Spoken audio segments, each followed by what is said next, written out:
ইনশাআল্লাহ আপনার জানাজা সালাত আপনার ছেলে পড়াবে ইনশাআল্লাহ। তৃতীয় ধাপে নবী সাল্লাল্লাহু আলাইহি ওয়াসাল্লাম জিবরাইল আলাইহিস সালাম বলছেন, ধ্বংস হোক সে ব্যক্তি যে ব্যক্তির সামনে আপনার নাম নেওয়া হয়েছে হে নবী, কিন্তু আপনার নাম শুনে সে দরুদ শরীফ পাঠ করে নাই। নবী সাল্লাল্লাহু আলাইহি ওয়াসাল্লাম বললেন আমিন। কি বুঝলেন? যার সামনে রাসূলুল্লাহ সাল্লাল্লাহু আলাইহি ওয়াসাল্লামের নাম উচ্চারিত হয়েছে সে অন্তত এতটুকু বলেনি সাল্লাল্লাহু আলাইহি ওয়াসাল্লাম, তার জন্য ধ্বংস, তার জন্য ধ্বংস। দরুদ এটা বলতে গিয়ে এতগুলো কথা বলেছে। জুমার দিনে বেশি থেকে বেশি দরুদ শরীফ পাঠ করার চেষ্টা করেন, পারবেন না ইনশাআল্লাহ? সংখ্যা ফিক্স করার দরকার নাই যে এতবার পড়ব, আপনি যতক্ষণ ইচ্ছা পড়েন, এনার্জি আছে পড়তে থাকেন, টেনশন চলে যাবে ইনশাআল্লাহ। নেকি হবে, গুনাহ মাফ হবে, আল্লাহ পাক মর্যাদার স্তর বাড়িয়ে দিবেন ইনশাআল্লাহ। সবচেয়ে বড় কথা, দরুদ নবীর কাছে পৌঁছে দেওয়া হবে, তিনি সালামের উত্তর দিবেন। একজন সাহাবী তার দরজায় নবী সাল্লাল্লাহু আলাইহি ওয়াসাল্লাম নক করছেন, সালাম দিচ্ছেন। আপনারা তো জানেন এতটুকু যে কারো বাসায় গেলে সালাম দিতে হয়, দিতে হয় না? এখন মানুষ এগুলো খুব একটা পরোয়া করে না। সালাম দিতে হয়, অনুমতি প্রার্থনা করতে হয় 3 বার সর্বোচ্চ, না পেলে কি করতে হয়? ফেরত যেতে হয়। এখন না পেলে দরজা ভেঙে ফেলবে একেবারে। আমাদের মানে একটা কথা আছে না, কমন সেন্স, কমন সেন্স আস্তে আস্তে উঠে যাচ্ছে। দেখবেন কিরকম, দেখবেন মনে করেন আপনি একটা ফ্ল্যাটে থাকেন, আপনার সামনের ফ্ল্যাটে কোন একটা উৎসব বা কিছু একটা হচ্ছে, এত জোরে গান বাজাবে যাতে পুরো ফ্ল্যাটের মানুষের ঘুম হারাম হয়ে যায়। খেয়াল করে দেখবেন। এবার আপনি গিয়ে নক করবেন যে ভাই এক্সকিউজ মি, বাসায় রোগী আছে, আমার বাবা হার্টের পেশেন্ট, বা অমুক ফ্ল্যাটে একজন আলেম থাকেন, রাত অনেক হয়ে গেছে, একটু বন্ধ না করেন, সাউন্ডটা কমাই দেন, আপনারা একা একা শোনেন, সমস্যা করতে। এটা বলে বাসায় ঢুকবেন, দেখবেন সাউন্ড আরো বেড়ে গেছে। সিরিয়াসলি বলছি, আমাদের কমন সেন্স উঠে গেছে। রাস্তায় হাঁটবে, দেখবেন রাস্তায় হাঁটতে হাঁটতে একটা মানুষ পড়ে গেছে, মনে করেন রিক্সা থেকে পড়ে গেছে বা কোনো জায়গায় পড়ে গেছে, বা একটা মহিলা তার ওড়না পেঁচিয়ে পড়ে গেছে, দেখবেন মানুষ ফ্যাল ফ্যাল করে মেয়েটা দিকে তাকায় থাকে এবং হাসবে। মানুষ হাসবে, লোকটা পড়ে গেছে, হাসবে। কমন সেন্স বুঝেন? কমন সেন্স মানে সাধারণ একটা বিবেক বুদ্ধি, এগুলো আস্তে আস্তে কিন্তু উঠে গেছে। দেখবেন ছোট একটা বাচ্চাকে একজন আমাদের চেয়ে বড় বয়সী বা আমাদের বয়সী ডাকবে, ডেকে টাকা ধরিয়ে দিয়ে বলবে যে একটা পেনশন নিয়ে আয়। হ্যাঁ, এটা প্র্যাকটিক্যাল, দেখেন না? এই বাচ্চাটা শিখলো পেনশন কি জিনিস, একদিন ও কিনবে। আমাদেরকেও কিন্তু কিনতে বলা হয়েছিল ছোটবেলায়। এগুলো অভিজ্ঞতা এমনি হয় না, ঠিক আছে? স্কুলে যাবেন, দেখবেন যে গায়রে মাহরাম এবং বিবাহ উপযুক্ত টিচার বসে আছে, চতুর্দিকে দেখবেন মেয়েরা গোল হয়ে বসে আছে, প্রাইভেট ব্যাচ পড়ানো হচ্ছে, এটা কোচিং করানো হচ্ছে, প্রাইভেট ব্যাচ। ছেলে টিচার, চতুর্দিকে মেয়েরা গোল হয়ে বসে আছে। এক একটা সেকেন্ডে কবিরা গোনা হচ্ছে, এক একটা সেকেন্ডে। কার কার? টিচারেরও হচ্ছে, স্টুডেন্টেরও হচ্ছে। আবার এখন তো আরো আপডেট হয়ে গেছে আর কি, এখন দেখবেন ছেলেদের ব্যাচ অনেক সময় মেয়ে টিচার পড়াচ্ছে।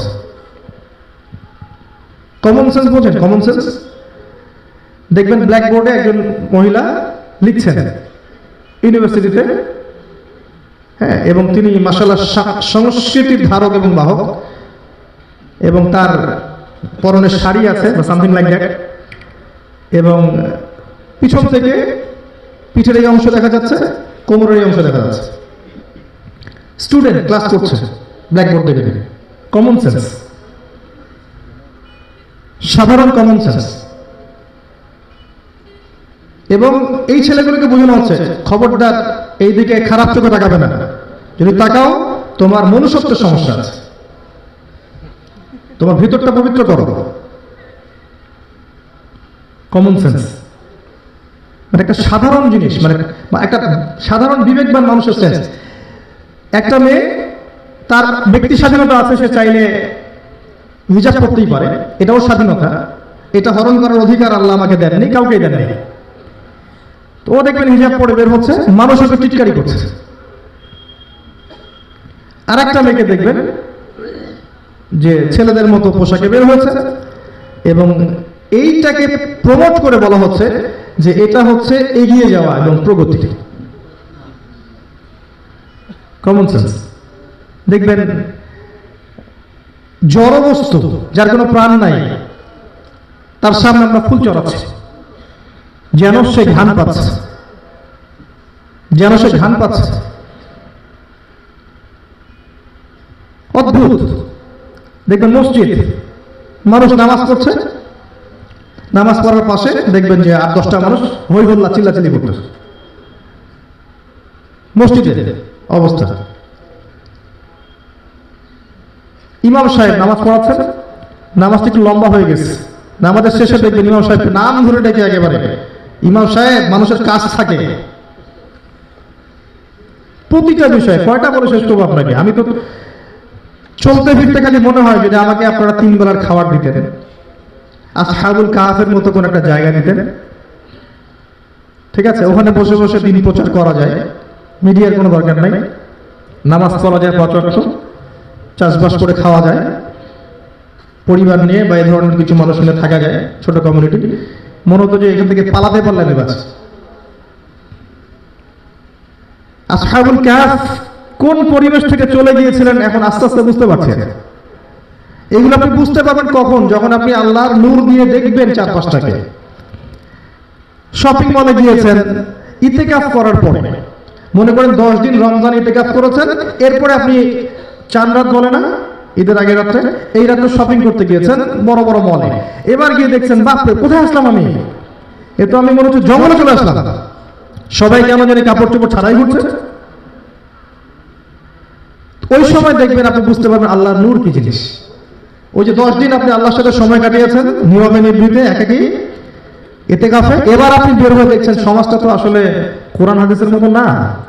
কিন্তু যখন আপনি এখানে ছিলেন না, মানে ইতিকাফে ছিলেন না, এর মধ্যেই ছিলেন, তখন আপনি বুঝতে পারেন নাই যে আসলে কি চলছে।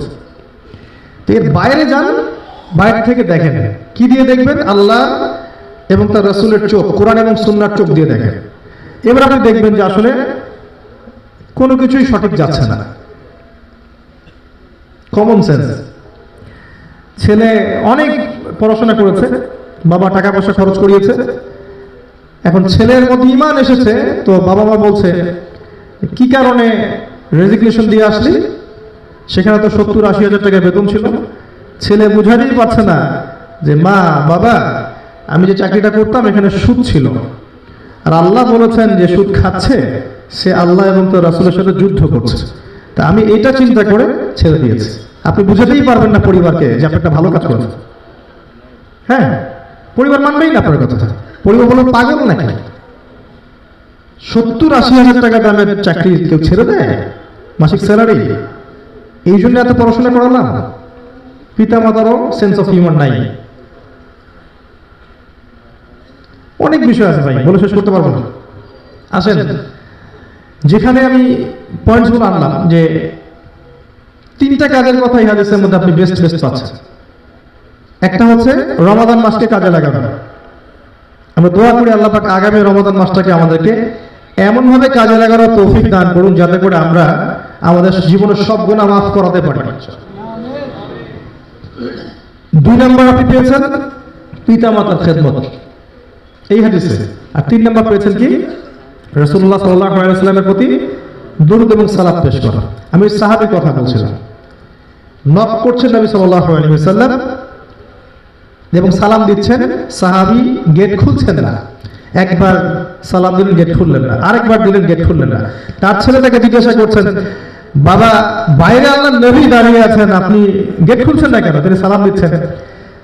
তখন সেই সাহাবী বলছেন যে আমি পছন্দ করছি যে আল্লাহর রাসূল সাল্লাল্লাহু আলাইহি ওয়াসাল্লাম আমার জন্য শান্তির দোয়া করুক। যখন তিনি সালাম দিচ্ছেন কি বলছেন? আসসালামু আলাইকুম, তাই না? তোমার উপরে শান্তি বর্ষিত হোক, আসসালামু আলাইকুম ওয়া রাহমাতুল্লাহ, তোমাদের উপর শান্তি এবং রহমত বর্ষিত হোক। কে দোয়া করছেন? আল্লাহর নবী দোয়া করছেন। ওই জন্য সাহাবী দরজাই খুলছেন না। আরো বেশি করে বলুক, আরো বেশি করে রহমত হবে আর বরকত হবে। তো জুমার দিন বেশি বেশি আপনি যদি দরুদ শরীফ পড়েন, ইনশাআল্লাহ আপনার জীবনেও শান্তি রহমত আসবে, রাসূলের দোয়া আসবে ইনশাআল্লাহ। আল্লাহ পাক তৌফিক এনায়েত করুন, আমিন।